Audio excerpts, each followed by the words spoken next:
So James tried to put it in drive from sport mode, and that's what happened. He misshifted his automatic. No! I was taking pointers from people in our Mustang club to have it in the S mode and S for standard, and then once you hit it, put it in drive. Yeah. Just don't fuck with it. Yeah. This fucking guy.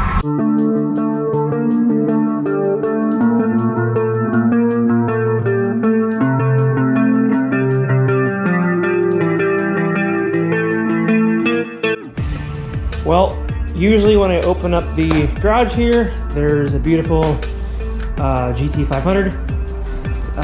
That is no more. All right, so welcome back to the channel and welcome back here to another video. Today is actually the first video I've ever done for the channel without a Mustang. As you can see, the garage is empty. The GT500 has been sold. So we're gonna go meet up with James and his friend, and depending, because it is a nice day, depending if they have a wild hair up their ass, we might take a trip down to Mexico to compare a modified to a stock to see how they compare to each other. You know, I'm always down for something like that. So anyway, on with today, we're gonna meet up with James. Okay, so I'm back here again at Texas Motor Speedway, as usual, with James, and I'm also here with Chris, and remind me again? Caleb. So Chris here has a 2020. It's a 2020 base model. I said earlier that I thought this thing was a full bolt-on. I stand corrected. It is a base model. So what we're going to be doing is talk about the pros and cons of if you decide to go, if you're in the market for S550, if you want to go performance pack and all the bells and whistles and everything that comes with the performance pack, or depending on what you decide to do with the car, if you decide to go with a base model. All right, so what made you go with the 2020 base model, and how long have you had it? Well, to answer your first question, what made me go with it was the price was there with how much affordability I could get with this car. I've had this car now for 3 years. Okay, so you got it almost brand new. I did buy it brand new. You did buy it brand new. It had 32 miles on it when I bought it from the Ford dealership. Okay. Yeah. And you bought it here locally in town? Yes, I bought it in HEB area. Okay. Yeah. So, if you don't mind me asking, what did you pay for the car brand new? Brand new, $38,000. Okay. So 38, completely bone stock? Completely bone stock. So the reason why you decided to go with that was mainly because of the price range and your payments and all that kind of stuff you decided to go with. Okay, so you're looking at $38,000 for the base model 2020, and yours is the 10-speed, right? Correct. So the 10-speed, and then James's car, obviously we beat his car like a dead horse. Yeah. No pun intended.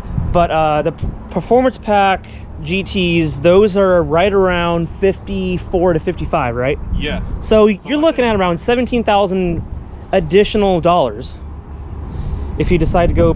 If you're, we're comparing brand new costs, not what James paid for his, because his is a 2020. He's had his now for like what, 6 months? Yeah. Okay, so we're trying to do a comparison. If you're in the market, and mine was used too. He bought his used, so new versus new. So now it's 2023, so if you got a new 2023, whatever your budget is, but if not just necessarily budget, but if you decide to turn something into a full-blown track car or a race car, if you decide to take out the interior and the seats and all that kind of stuff, it might be a better option to go with a base model. Not only because of that, too, his car weighs less than yours does. I'm pretty sure it does. Do you know what yours weighs? How much? You know how much it weighs? Didn't we go over this once before? We did. I was like, yours was we made a video on that like a month and a half ago. I'll put a card up to that. I don't remember how much his weighed, but I'll put a card to that up there. I'll circle back. So if you're trying to go full-blown track car or track the car, going a base model might be a better option for you. So now if you decide to go drag versus track, now if you decide to do more like track stuff, maybe it's a better option to go with a performance pack because of the suspension upgrades that you get. You get a stiffer suspension, right? Stiffer shocks. It's the shocks. Stiffer suspension, right. Shocks, springs, sway bar, I believe. Okay, so it has and a bit more handling package. Performance brakes. You get the Brembo 6-piston. Okay, so that's another thing to keep in mind too, is the performance packs come with the Brembos in the fronts, not in the rear. The GT350s come with them in the rear. And these don't have Brembos on, right? So no, these are just the standard brakes? Yeah, those are standard brakes. That's a pretty good sized standard brake though. Is that factory? Yes, sir. I mean, look at that. I mean, it's a little bit larger. But, okay, so they're 4-piston? Yeah, I believe they're 4-piston brakes. That's 6. That's a 6-piston. Okay, so you got the 6-piston Brembos versus the 4-piston. I mean, for factory brakes, those are about the size of my Brembos I had on the GT500. So those are actually pretty good size. James, What? you want to come? Is this you? This curb rash? No. Okay. That was when I bought it. I wanted to clearly point that out. Yeah. I took So, it out of the price of the car. That is, you should just touch that up, man. Get some black paint, yeah. So he has got the springs on his factory springs with a bigger tire. Did you have any plans going forward with the car? Anything that you'd like to do for the car going forward? Yeah, so moving forward, I want to eventually go the direction of my brother. I want to go pro-charged or turbocharged. Okay. There's a performance shop that we've recently found that will do that work for us. So that's my goal, is to pro-charge. Okay, so we're going to end things here, but we're going to go on a little bit of a road trip. We're going to go across the border to Mexico.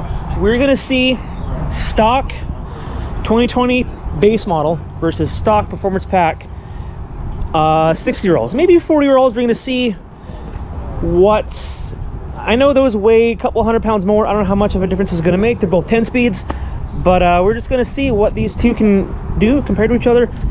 All right, so I am back here in James's car. We're down here in Mexico. We're going to go hit their local highways here. Probably do some 60 rolls, maybe a 40-year-old.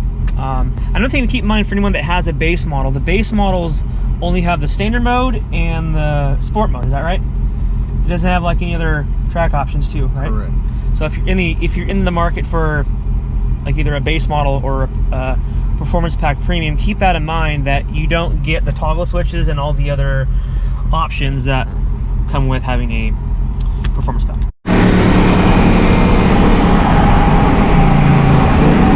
1, 2, 3!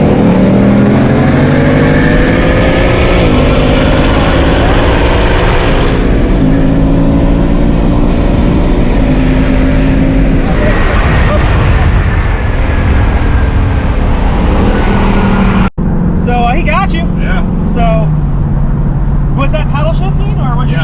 Yeah, it was paddle shifting. He did the paddle shifting on his and he lost.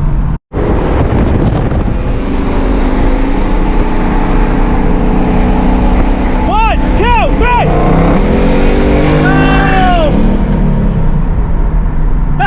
It's a 10-speed and he fucked up. So James tried to put it in drive from sport mode and that's what happened. He misshifted his automatic.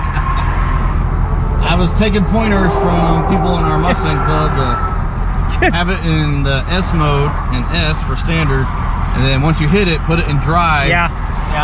Just don't fuck with it. Yeah. This fucking guy.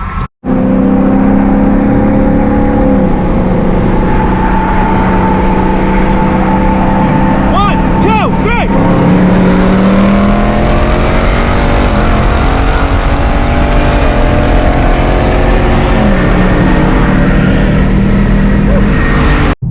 So we're gonna go back to our spot and just hang out for a little bit, and we're gonna find out if there's anything differently that Chris is doing with his car, because it seems to be that the base model, Chris's car, is pulling a little bit more on the top end. 3,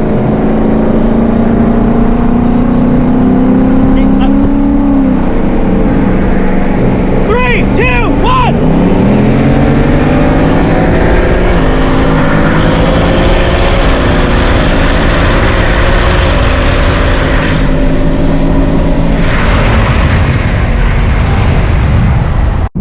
Yeah, he seems to be pulling a little bit more on the top end a little bit. You think it's because this thing weighs a little bit more? Or, because his car is stock, it's a stock, same year, they're both 10-speed automatics, unless he has his in a different mode. Well, mine's in sport mode, and I don't think his can go. Because his only has a sport mode and like a standard mode. His has all these other different mode. So we're gonna go back, we're gonna see if there's anything he did, or I think it's just because it's the difference between a base and performance pack, which wouldn't make any sense. But the only thing to me that would make sense is his would weigh a little bit less. But he has his brother in his car and I'm in his car, so to make things as even as possible with the weight, even though it might not make that much of a difference, it could always make a little bit of a difference. Yeah. So we're gonna find out and maybe go back out again. So we were trying to think why, because they're both stock. Yep. Both, you know, same year except a base model and a premium. Why your car is pulling? You have it in sport mode? Yes. Okay, he had his in sport mode, and he just told me, shame on you, he doesn't put premium in his car. Well, funny enough, there's not premium in this one. Okay, right now so either. I can't, gonna scratch that off too. So I thought it was the difference between 93 octane and fucking 87 octane. It's not the octane. So I believe that there's a programming for the transmission, because on the tie end, yeah, he was pulling on me. Yeah. But on the low end, I was pulling on him. On that last race, or the second to last race, it just seemed like from the start, the car was pulling a little bit more than his was. And I had mine in just automatic, like no paddle shifting. No paddle shifting on mine. Like Yeah. I started in 4th gear, It's interesting. and as soon as we got, I took my hands off the paddles and let the transmission do its thing. My only thing could be like maybe yours weighs like a little bit less than the performance pack. That's what It might be it, because It might be just like I said, if you're in the market for a car and you don't care about heated and cold seats and all that kind of shit, you just want as light as possible and a V8, maybe a base model is a better option to go. So I mean, obviously this is kind of why I wanted to do a base versus premium highway pulls to see. I mean, clearly, I mean, maybe it's because it's black. Yeah, It's slicker. You know, it glides. It's slicker. It's more aerodynamic because it's black car. I You mean, got smaller tires too. smaller tires. yes, No, I think it's because it's black. Coming from a black car owner, that's my logical explanation. Oh, my back. Okay, so I think the moral to the story to this is, if you want to get a premium and you want to pay for the heated and cold seats, the performance, suspension, all the other stuff that makes the car heavier, that might be a better option to go. But if you want to win a race versus a performance pack and spend $15,000 less, maybe a base model 10-speed automatic is a better option for you to go with. My opinion. So according to Ford, I was looking at the specs. Yeah. their weight is 3,752. The base model? Or yours? This GT Okay. straight. Anyway. They don't go into. We're trying to pack. figure out why he kept pulling on him every time. I thought it was originally the fact said he's not putting premium in his car, but then he said he's not putting premium in his car either. So why you don't put premium in your Mustang? I don't know. But on that note, I'm going to go ahead and close this out. If anybody that is watching this that is not subscribed, I recommend go ahead and hit the subscribe, drop a comment, drop a like, and we should do this again sometime, hopefully soon. I'm about it. But it was nice to meet you. Nice to meet you. Nice to meet Nice you to meet too. You guys all have a good one, and I'll catch you guys next one. See ya.